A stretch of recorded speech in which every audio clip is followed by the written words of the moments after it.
After 5, I'm Lauren Coleman alongside Chad Silber, Monique Robinson, Eric Chilton. He has the day off. Yeah, we know he's moving his son into college this weekend. It's a very exciting time for him. And hopefully he's going to be by a body of water at some point because it is a hot one out there. Sounds like this weekend could be just as bad. Monique's going to fill us in later on the forecast for the weekend. But first, a big story to get to today. Rockingham County Schools will now require masks when they go back next week. This morning, the school board voted 4-3 to make the change after a meeting filled with contentious public comment. While many passionate parents spoke at this meeting both for and against mask wearing, the board also heard from 2 students. We should have to wear masks because it's for the kids' safety and for all of our safety. Because if we don't, we'll end up being sick and we'll have the coronavirus. I do not feel that it is fair for people that do want to wear masks to force me to wear a mask because they did not work. And that is all I have to say.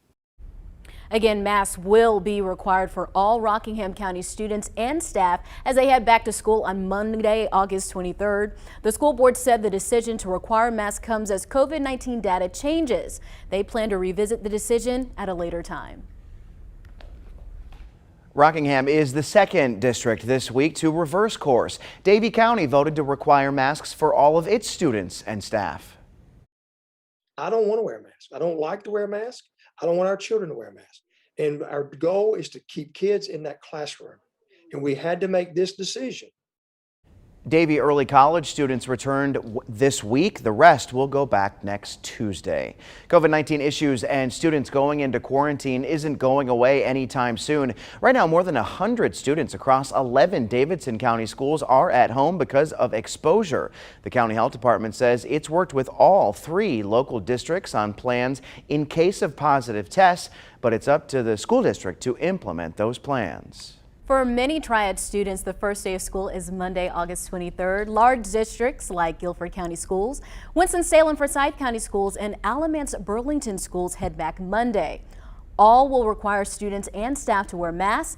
For some, this year will be different, like a Winston-Salem Forsyth County school teacher who started her career during the pandemic. I started at a very weird time. This whole entire process, this experience has been so weird, but I wouldn't have it any other way. Because if I started before, I think I would have been stuck in those ways. Oh, we don't need to do this. We don't need to do that. But starting at the time that I did, I started where I'm walking in the door with Lysol every day. It doesn't matter who. Let's Lysol. Let's get the desk wiped down. Most school districts where masks are required. They say they will evaluate that decision after the first quarter. All right, time now for your 4 to 5 roundup. First up, it was a wild morning in Winston-Salem. Police say an officer is on administrative leave and they're looking for the suspect in an officer-involved shooting. Investigators say an officer tried to stop a speeding car early this morning. As the officer approached the car, police say the passenger got out, took off, then fired at the officer, who then shot back. He was able to get away. No one was hurt. Just a week after being named the new host, Jeopardy's executive producer Mike Richards will not take over hosting duties. In a note to Jeopardy staff today, Richards said he was stepping down. It comes days after a report on the website The Ringer detailed past demeaning comments Richards made about women while on a podcast. The search for a new host will pick back up and guest hosts will take over in the meantime. Richards will remain the show's executive producer. All right, so you didn't win the vaccine lottery. Well, maybe you can win the real one. More than $546 million are up for grabs between the Mega Millions and Powerball lottery drawings. Tonight's numbers will be pulled for a $256 million Mega Millions jackpot. Tomorrow night, the Powerball jackpot, worth $290 million, could go to a lucky winner. You can buy tickets online or in stores. You know, I'm kind of torn here because, you know, some people say, well, it's still kind of low. I don't know if I want to buy tickets yet. But then there's the people on the other side saying, I mean, that's a huge amount of money, but then the more people who buy tickets, the less your chances of winning. Yeah, but you never know. You might be lucky, so why not play? You really don't lose anything by playing. Except money. Yeah, that's a few dollars. You got to remember that part of it. So the biggest question for you guys, what would you guys do if you were to win? What was the first thing you'd do? I know there's a lot of things you could potentially do. What about you? You go first. Oh, shoot. I'm paying my student loans. That's not a question. Okay, that's a good one. Car note. because I need to pay that down. What about you? Okay, so Monique, how much money do you have in student loan debt? I mean, if you're going to win $200 million, I mean, that's like a drop in the bucket, right? Well, it is a drop in the bucket, but I mean, that's my first priority. Got it. I mean, Got it. I want to just get that out the way. Right, yes. I'm going to buy here's what I really Okay. want. I really want a private jet. Ooh, So fancy. that would probably be my first purchase. And me and Monique will be the first to ride in it, correct? Right. So I've got to, buy the jet. I got to pay for the pilot because, you know, I want to be jet setting. I want to go around all these places. If Jalen were here, he would want me to take him to the Turks and Caicos. So we got a lot of stuff to do. Okay, I like that idea. Both great ideas to buy if you win the lottery. And what about you? Student loans, that's a good one. Car note, and I really would just want to buy a new house, maybe start my own business or something. Okay. So I can Wow. generate more money. Here's a question. Would you quit your job? I love what I do. Yeah. What about That's you? the resume answer, Lauren. Right. Would you quit your job? You know what? I would probably ask my boss if I could just anchor one newscast a day and come in like from 4 to 6:30. Okay. You think they'll go for that? No. then I might have to quit my job if they don't go for it. But since we're still here, Monique, you have a job to do, and that's to tell us the forecast. Yeah, great transition there, Chad. I do love what I do as well, and that's forecasting the weather. Unfortunately, I don't like to share the heat and humidity story on repeat for once again, and that's what we're going to be seeing all weekend long, whether you're in the foothills or you even make your way down to the coast. We're all going to be feeling the heat.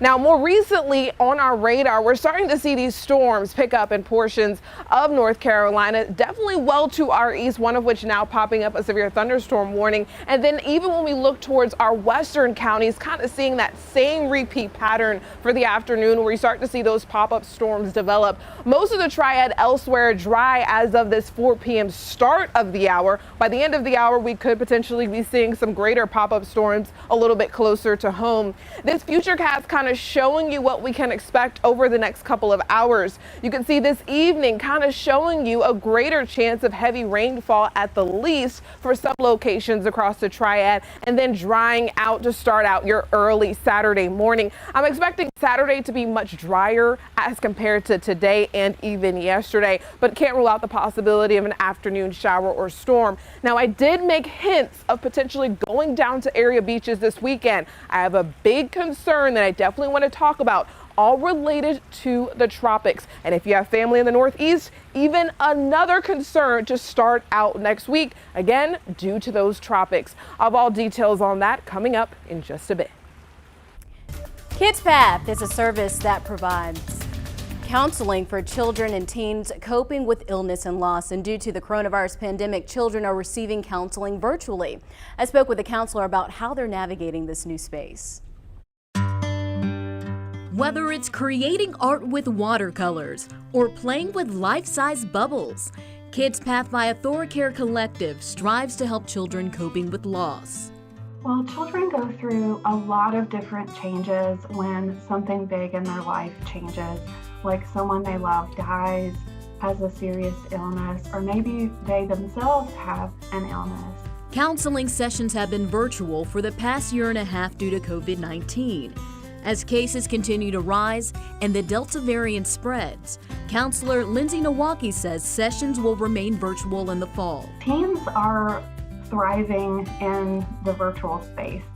As we all know, teens are experts in social media, new technology, and so for a lot of teens, that's been a space that they feel very comfortable. For the younger kids, she says the transition from face-to-face to virtual has been interesting. And also kids really love using the emojis in the virtual session, and also sharing their screen to show their artwork or making it on the whiteboard part of Zoom. In person or via video chat, Nowaki says safety is top priority. Kids Path does provide extra counseling resources on its website and its blog, as well as some home activities you can do at home with watercolors and art. I'll have all that listed on our website. Stick around, the 4 to 5 will be right back.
Well, in the 2 months that I've been here, I've met some phenomenal women who are all about inspiring others in fields of STEM. This week, I'm getting down and dirty on a farm with one woman who's all about making science cool. Meet Dr. Radia Miner.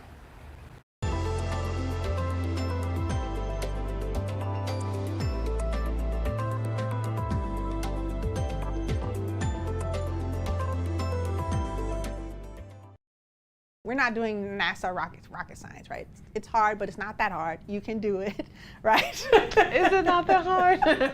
Dr. Radia Miner is an award-winning associate professor in the Department of Animal Science at North Carolina A&T. We're figuring out what can we give to mom during gestation and during lactation that will provide more immunity in her milk that will benefit the piglet. Miner's current research deals with improving the immune system in swine. Yep, these guys. But Miner said she didn't always imagine being here, especially not as a college freshman pharmacy major at Florida A&M. First semester realized, actually, I don't think this is where I want to be. A journey similar to mine. When I went to college, I thought I wanted to be a journalist, and then I didn't do well in a course. Actually, I had a professor who told me he saw no potential in me, and I kind of was like, well, then I don't know if I want to do this anymore. But Miner said she was focused on breaking a generational cycle. I didn't come from a wealthy family, and I'm the first generation. So, but I think maybe that was why maybe I don't see, some people might see things that I went through as a roadblock, but I guess my vision was there is no block. She says a professor her senior year of college encouraged her to pursue this emerging field of immunology, and she hasn't looked back. This is where I'm supposed to be. There's days where it's tough, right? And I'm like, why am I doing this? But then I have students who have some fear and they come talk to me and I tell them that story about why I didn't take the MCAT and that was a dumb reason. So you don't do something that silly, right? College students aren't the only ones being inspired by Miner. Since 2014, over 2,000 local middle school girls have been inspired too with her STEM summer camp. The annual camp helped the university receive its first ever community service award. So we just wanted to show girls, middle school girls for sure, that women can be PhDs, right? And we, can be cool. I think I'm kind of cool, right? I have a shirt that says I'm a nerd, but only periodically. I love that. Wow. That was great. I need you to give me the phone number and the name of that professor who told you would not be good in Yes. journalism, because that was a great story. Yeah, no, I always hold tight to that as my go to keep pushing forward, because there's people I know who have looked at me and said, well, why does she do that? She shouldn't be there. And so for me, that kind of use it as fuel to fire to make me keep going and keep inspiring others. And the reason why I was even interested in doing this series is because I want to do that for others as well. I want to keep that going and inspiring others and showing that there's greater opportunities out there for you, because sometimes people don't want you to succeed. Yeah, Monique, when we've talked about this off camera with you, being a woman, a black woman doing the weather on the news, you're inspiring so many little girls and little boys out there. And so representation matters. And I'm glad you didn't listen to that professor and continue to follow your dreams, because you're doing great. And you inspire me every day.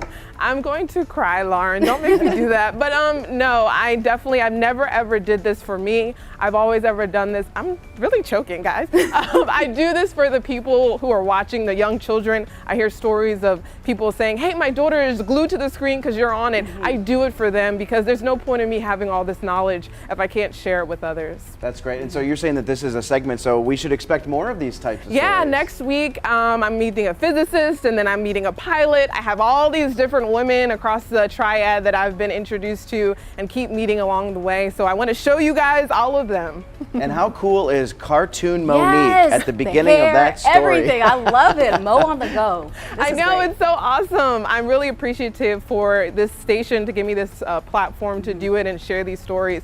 I really, really am grateful for this opportunity. Well, we're looking forward to seeing what's coming Yeah. up next.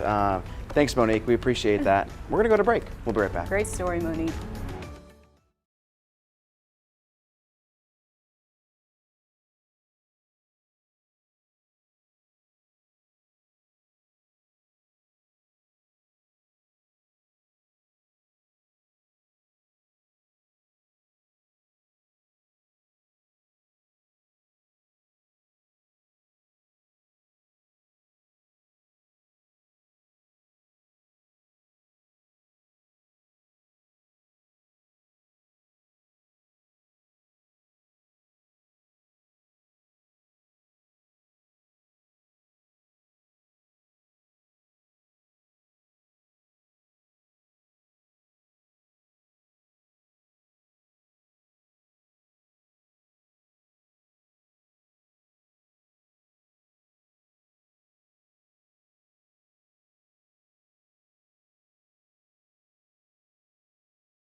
Does your mind ever feel cluttered, filled with thoughts that don't do your life any good? In today's U-Day message, Coach Lamont stresses the importance of not treating your mind like you would a garbage can. Would you eat out of a garbage can or play in the garbage? My assessment is probably not. However, for many of us, this is the illustration of our thinking. You continue to consume garbage thoughts and play in the mire of their very existence. This means that the thoughts you continue to circulate are not thoughts beneficial to your personal growth. Be aware, we are constantly exposing our thoughts to the world. If you have garbage can thinking, you'll create a garbage can world. Could your stinking thinking be adding to the issues around us? In this case, your thoughts are not feeding people, they're polluting people. The key to good thinking? Consume thoughts that strengthen you and make you healthy-minded. We must cease treating our minds like garbage cans, just letting anything live there. This is Coach Lamont reminding you to have your best U-Day. I'll see you tomorrow. Stankin' thankin'. Stankin' thankin'. I like that. That should be a hashtag. I like that too. I think having the mindset that your mind should be clear of the garbage is a good way to go about things. Sometimes it can be difficult depending on the people you associate yourself with or just the situations that you get in. But it's a good habit. You know what this made me think of? Do you ever see in the movies where people are looking in the mirror and they have all those sticky notes that say like, yes, I am beautiful, I'm smart, you will be successful. I think speaking those words of affirmation will just flush out those negative thoughts. And that's something I might actually try to practice. Yeah, you should talk to one of our newest producers, Tom. Okay. On his, it's kind of like a hockey rink in the newsroom, keeping everybody's cubicles separated for social distancing reasons. He has sticky notes on there with different sayings. Oh, so very nice. Get some ideas from him. I'll have to talk to Tom during the break. Yeah. Until then, Monique. Yes, I love that, positive affirmations, and I think I'm on target with you, Lauren. I'm going to switch over and kind of do that as well. It's really nice to have positive things in your environment. Here at home, though, we're tracking some activity in the tropics, and that's leading to some dangerous conditions along the coast. When we're talking about rip currents, you see it Henri shifting its way all the way up uncomfortably close to the mid-Atlantic states over the next several days and then impacting potentially the Northeast. It's been years since the Northeast has had hurricane watches, but they have them now. Here at home, though, high pressure is going to be building in and giving way to hot and humid conditions. We've been feeling it over the last several days. Here's the latest look at Tropical Storm Henri with wind speeds now of 70 miles per hour. This is as of the 2 p.m. update. Now there's going to be another one at 5, so we'll be able to see how this storm system continuously is expected to move. But it's taking this transition now to the north. Before it was just tracking west. Now it's moving north and it's on target to potentially strengthen very soon to a Category 1 hurricane at the least. But again, you can see how uncomfortably close it is to the mid-Atlantic states, which means that will really help to stir up rough surf conditions to offshore communities. Now, I've been stressing this yesterday. I'm going to keep talking about it today. Anyone that's planning to head down to the coast, whether South Carolina, North Carolina, or Virginia, you need to pay attention to those red flag warnings as rip current risks are expected to be high through the entire weekend. Dangerous, life-threatening rip currents this weekend, all due to Henri really acting to stir up those offshore conditions. Now here at home, we're not having to worry about any other tropical activity as of now, but we are nearing the peak of the season and things are expected to get busier. More details coming up.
If you're like me, you love a Friday. It's almost the weekend, maybe it's already your weekend, and it's a good day to reflect on the good things in our lives. I know that I love a Friday, and WFNY News 2's Megan Malaris makes it her mission each week to find all the good bringing you joy.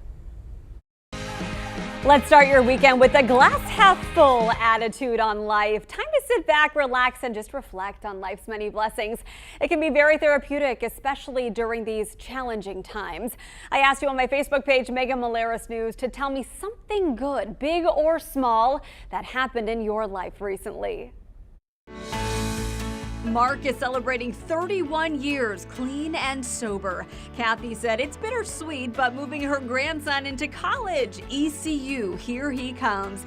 Anne's daughter tested negative for COVID-19.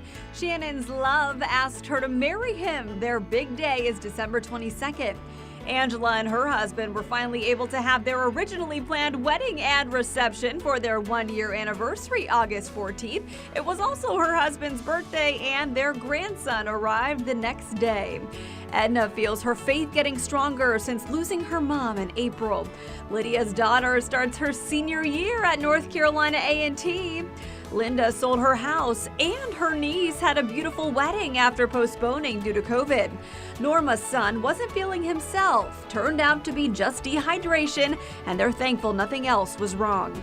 Michael paid off his car. Elizabeth's son Jamal turns 23 Saturday. Alicia and her husband celebrated 21 years of marriage. Tina and her husband celebrated their 25th wedding anniversary. And Natonia saw her lovely granddaughter for the first time in 10 years. A wonderful blessing.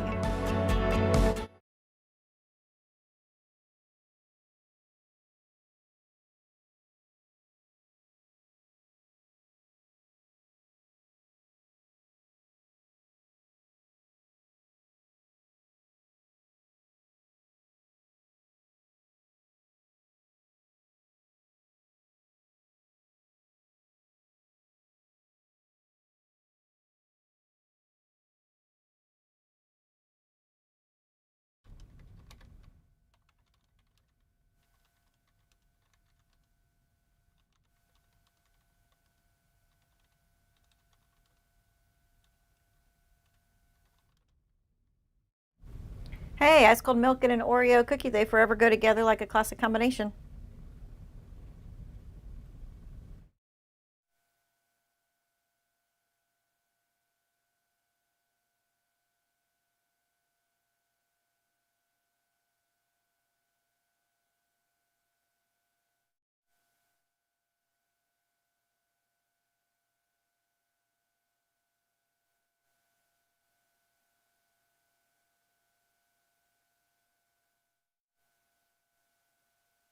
Yeah, I got you. Mic check 1, 2, 3, 4, 5, 6, 7, 8, 9, 10, 11, 12. Hey, mic check 1, 2, 3, 4, 5, 6, 7, 8, 9, 10. Mic check. Mic check.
Welcome back to your 4 to 5 and TGIF. TGIF, my favorite day. It is now 4:30 on this Friday. So close to the weekend. I'm Chad Silver alongside Lauren Coleman. Eric Chilton has the day off. And we're having a lot of fun here on the 4 to 5. Half hour left of some news, some weather, some conversation. So make sure you head over to our Facebook page, join the live stream and see what we're talking about there. But again, we want to get back to our top story this afternoon. Masks will be required inside all Rockingham County schools. The school board voted to change course during an emergency meeting this morning. The meeting was called due to rising COVID-19 metrics. Board members also stressed the importance of keeping kids in school. If students and staff wear masks, quarantine for exposure to COVID-19 is limited. The first day of school in Rockingham County is set for Monday, August 23rd. The changes come as our coronavirus numbers push higher and higher. State hospitalizations went up by 52 overnight. Outside of one day last week, this number has continually pushed upward since July 9th, nearly a month and a half ago. Now I want to show you hospitalizations since the first of the year, January 1st all the way over here. Remember, our highest peak was in mid-January. Remember, it was just about almost 4,000. Well, look how close our numbers now are getting to that. Again, about 4,000. Right now, we're just 800 hospitalizations from that record high. Lately, we've been adding 50 to 150 new patients every day. At that rate, we will surpass our record high in just over a week.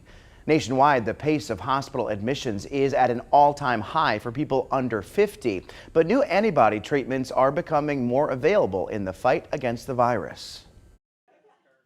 With the Delta variant surging across the country, ICUs at many metro area hospitals in Tennessee are filling up. There's assignments that are double what they used to be, and we just have to work as a team to get through the day. Just a few days ago, this second-floor unit at Johnson City Medical Center was turned into a COVID-19 intensive care unit to keep up with demand. When we need to be trusted more than ever, people are doubting us, and we need to trust the science behind the vaccine. With more young people getting sick, the battle to slow the spread has triggered tense scenes at school board meetings, this one in Louisiana. I will not conform! On Friday, Florida's Department of Education announced it will fine school districts that don't comply with the state governor's ban on mask mandates within 48 hours. Beginning next month, California will require proof of vaccination or a negative COVID test for anyone attending large indoor events of more than 1,000 people, like games or concerts. A new mask mandate is now in effect in San Francisco for anyone who wants to eat, drink, or exercise indoors.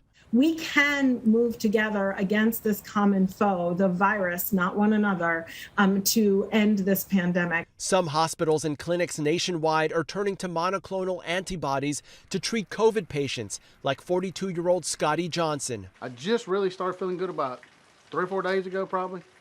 But I feel like I'm like 90% now. Doctors caution such treatments should not be a substitute for vaccination against the virus. Anthony Pura, CBS News, Los Angeles. Several Triad football teams postponed their opening games because of coronavirus outbreaks. Here's a list of those games that were delayed or canceled. It includes the Terry Sanford at Glenn High School game. We learned that was delayed today. It's not clear how many students and staff at the schools tested positive for the virus. But for some football, it is back tonight. Yeah, it is the first Friday football fever of the season. WFMY News 2's Amanda Ferguson is live at Reidsville High School for our Game of the Week. Hey, Amanda.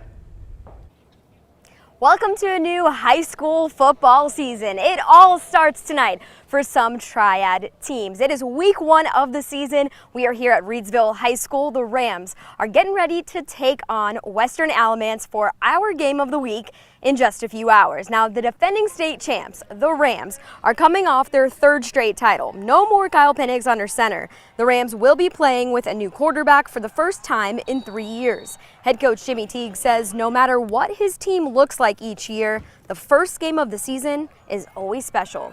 He tells me what it feels like. Yeah, obviously the first game there'll be a lot of anxiousness. I think even the old guys, the seniors who've played 4 years will get that anxious feeling. And I've said a lot too, if I don't get those butterflies before that first game, then it may be time for me to hang them up. And so everybody will have the butterflies for that first game, and then you kick it off and get into the flow of things, and that's what makes high school football special. Western Alamance and Reedsville will kick things off from here at 7:30. But before all of that, coming up at 5, we're going to talk to one of the players from Reedsville. Amanda, thanks. There are 3 reigning football state champions in the triad. All 3 will kick off their seasons tonight. WFNY News 2's Jalen Gilkey caught up with each to talk about defending their titles. What they have to say? Well, Lauren and Chad, it just seems like yesterday we crowned 3 triad schools the kings of high school football. Now, just 3 months later, here we are, a few hours away from kickoff of a brand new season. I talked to our local champs about the quick turnaround and their quest to defend their titles.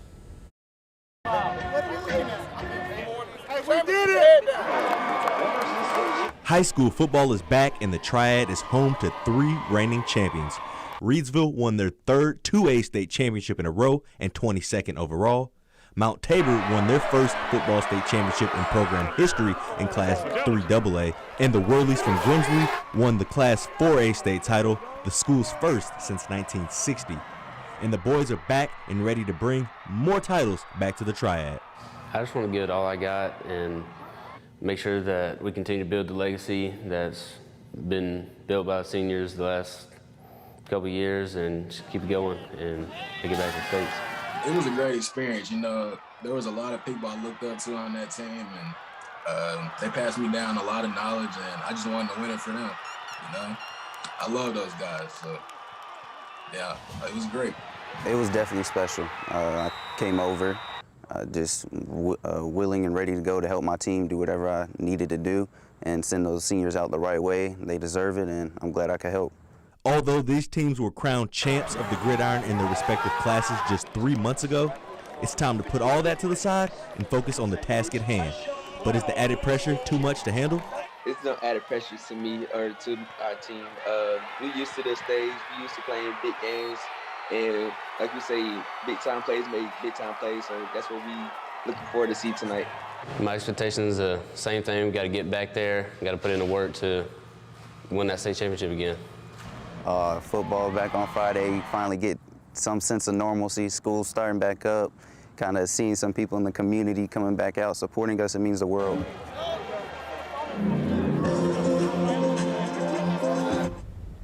And I told all the boys today, I don't know who's more excited that Friday Night Lights are back, me or them. And I know you at home are excited as well. It is a big night. Week 1 of Friday Football Fever. You can catch all the highlights tonight on WFNY News 2 at 11. Let's get to your 4 to 5 roundup. Officials in western North Carolina confirmed the names of 2 people who died during intense flooding from Tropical Storm Fred. 86-year-old Frank Mongo and 68-year-old Franklin McKenzie both died in Haywood County. At one point, dozens were reported missing, but officials say the number now stands at 7 missing. In addition to search and rescue efforts, they are now focused on cleaning up piles of debris. These piles consist of homes, trailers, campers, remnants of folks' livelihood and lives. And they're the size of houses piled up on these riverbanks. President Joe Biden promised today that any American looking to leave Afghanistan after the Taliban takeover will be able to get out. The president said in the last 24 hours, more than 5,700 people were evacuated. He added, now that U.S. forces have control of the airport in Kabul, they are able to safely get people out. The 82nd Airborne is providing security at the airport, which are troops from Fort Bragg. Festival organizers for Wilkesboro's Merle Fest have announced COVID protocols for the event. Proof of vaccination or negative COVID tests will be required within 72 hours of attending the festival. Masks will also be required in indoor settings at Merle Fest, and the festival is scheduled to take place September 16th through the 19th. Due to rising COVID-19 numbers, Novant Health is changing its visitor policies.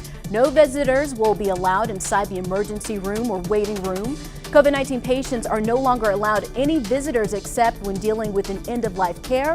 And other non-COVID patients can have visitors, but they must be older than 12, pass a health screening, and wear a mask.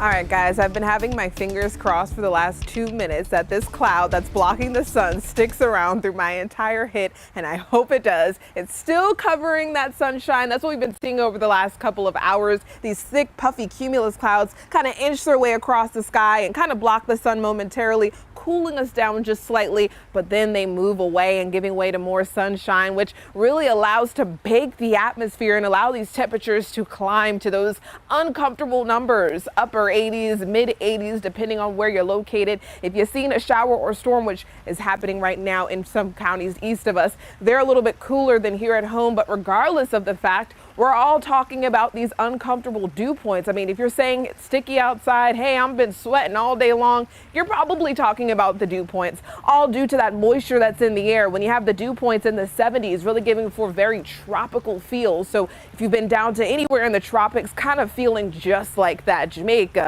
Barbados, Cuba, any of those areas feeling like that. Now, as we look closer to more locations in the Triad, if we look even in Greensboro, dew point at 69, still on the border, on the cusp of feeling uncomfortable, but I mean, it still just feels just nasty out there. On Twitter, some folks saying sultry, oppressive, stifling. I mean, that's what it feels for the most part for the next several days, even on Saturday and Sunday. But can't rule out the possibility of an isolated PM shower or storm. But overall, it is definitely going to be hot. If you plan to head down to any area beaches, already made note of those dangerous rip current risks, but overall the forecast not too shabby. Scattered showers and storm chances are a little bit on the higher chance there, but overall the temperature is fairly consistent, hot and humid. Full 7-day coming up soon.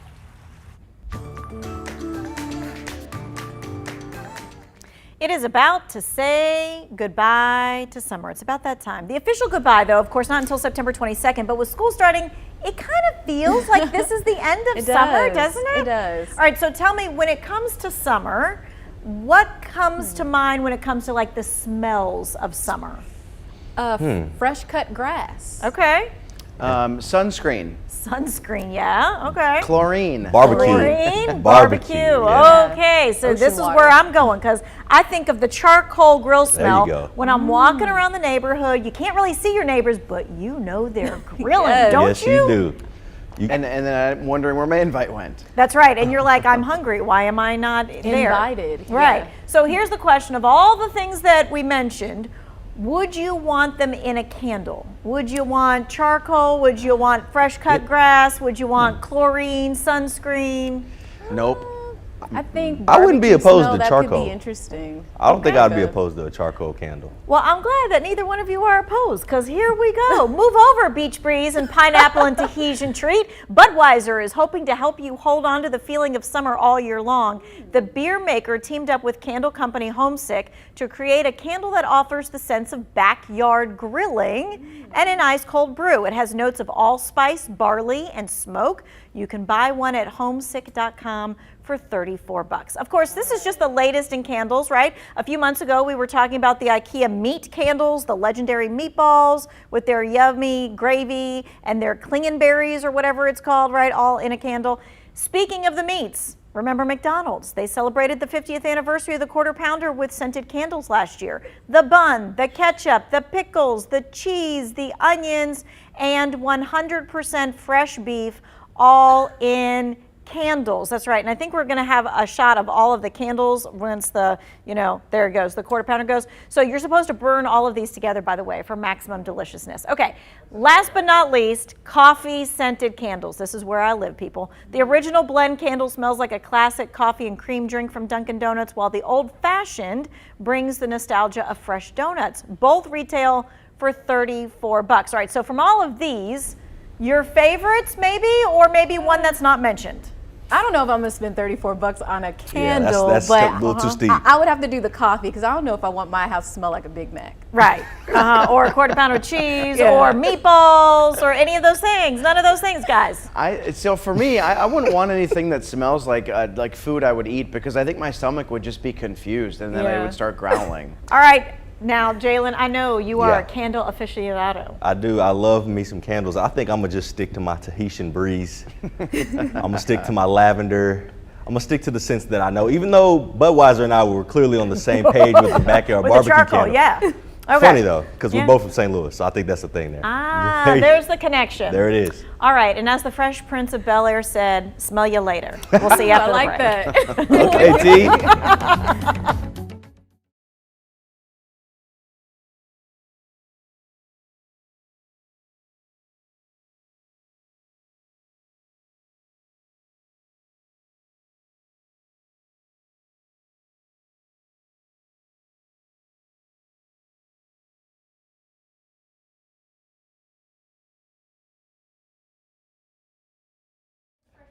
Hey, Brad.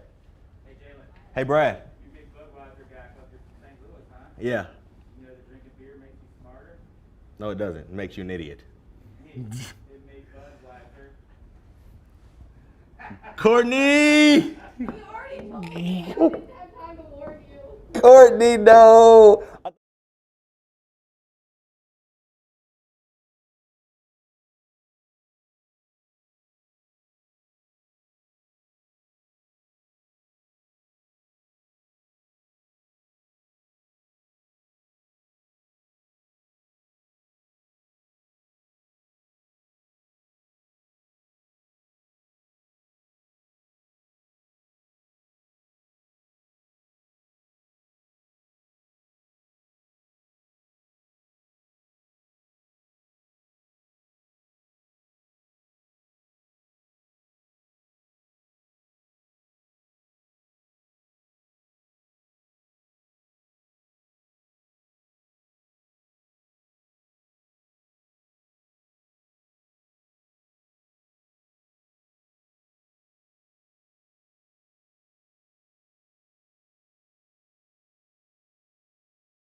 Last week, we started a new segment here on 4 to 5 called Flashback Friday. It's an opportunity to go back into the archives of WFMY and see some of our history through pictures.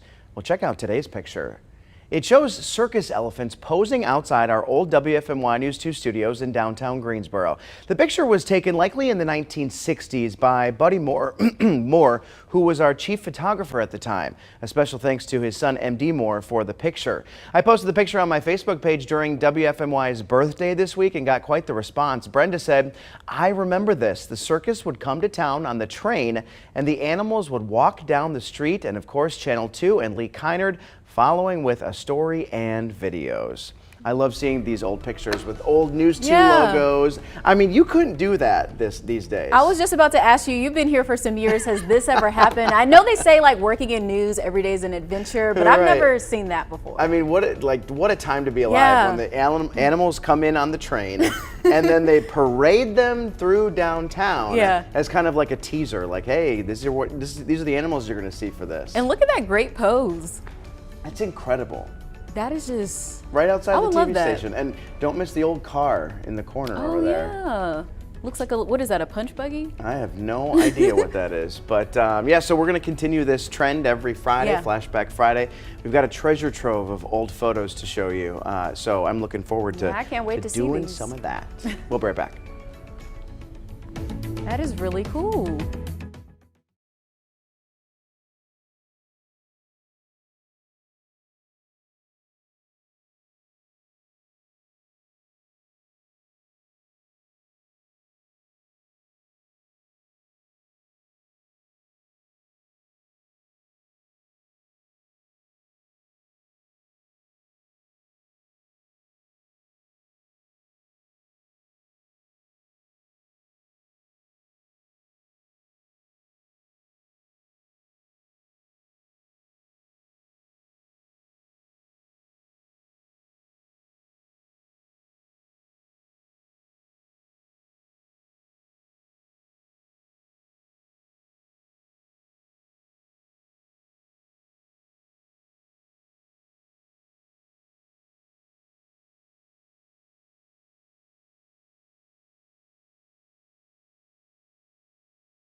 All right, those clouds are doing their thing again and blocking the sunshine. Hopefully it sticks around through the end of this 4 p.m. hour. We're seeing the same picture when we look towards Burlington. Current temperature right now, 89 degrees. Folks on social media calling it just plain old yucky. And I don't disagree at all. Even for the forecast for tomorrow, temperature is going to be around those same numbers, mid to upper 80s by the afternoon, and can't rule out the possibility of a scattered isolated shower or storm. Haven't shown the 7-day all throughout this 4 p.m. hour, so I'm going to show it all for you on here. Again, it's very similar to yesterday, not much of a change. I mean, I did bump up some temperatures when we're talking about Monday, Tuesday, Wednesday time frame. It looks as though that high pressure is really going to build into the forecast and allow those temperatures to skyrocket into the low 90s and feeling more like mid 90s in most locations. Now this weekend featuring again scattered shower and storm chances. These are primarily for the afternoon evening time frame. As we end out next week, that's when we have a greater chance of scattered showers and storms and temperatures cooling down just slightly, again due to extensive cloud cover and more showers. Still ahead on WFMY News 2 at 5. More Triad school students will have to wear masks as they head back to class next week. So which masks provide the best protection? We talk to the experts in 15 minutes.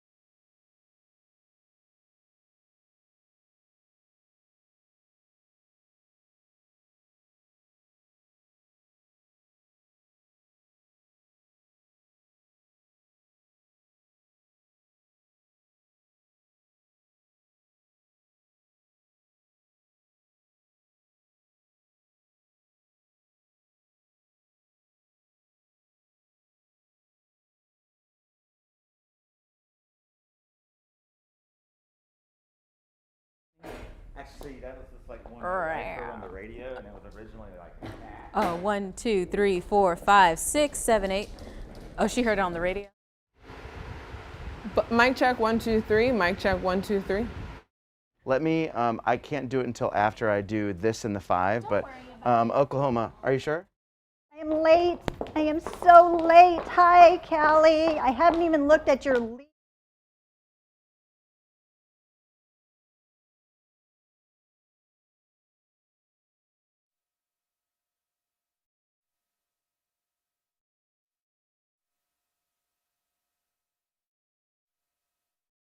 Mic check. Keep talking. I'm talking. I am standing right here.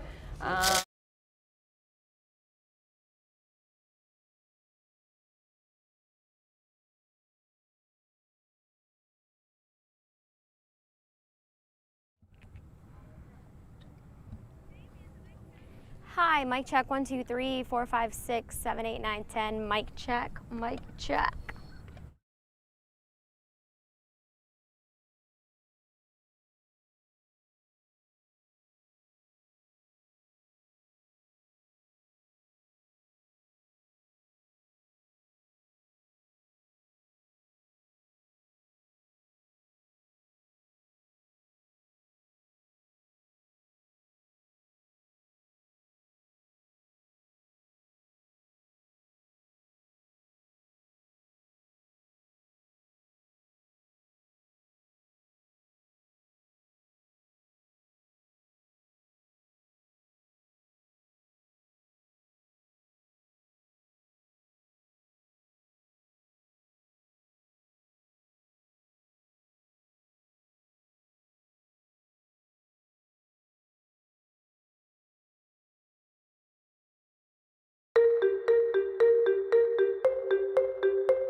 Something's happened over the past few months, and it's truly shocked me. Something I'd never even considered before this pandemic, but it's now rampant across the country. Everyday people who know nothing about medicine or viruses thinking they know more than the experts. I'm talking about the health experts who've spent their entire adult lives studying medicine and ways to keep us alive. I am blown away at the amount of people who don't believe them. Could you imagine if someone came into your workplace without knowing anything about your job and insisted they knew more about it than you did? I can admit I know absolutely nothing about medicine or viruses or deadly diseases. That's why I rely on our experts to tell me what I need to know. Never in my wildest dreams would I assume I knew more than them. And the argument that they can't be trusted because they keep changing their stance on masks or vaccines, it's mind-boggling.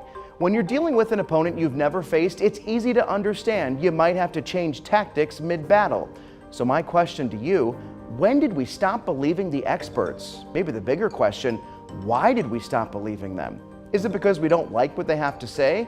Maybe it's because there's so much misinformation out there online, on social media, even coming out of the mouths of some of our elected officials. I understand it can be hard to consume endless amounts of information and figure out what's real and what's not. But at some point, we've got to trust that the people in charge of containing this virus are actually doing it to help us. That's just my 2 cents, and you're 4 to 5. WFMY News 2 at 5 starts right now.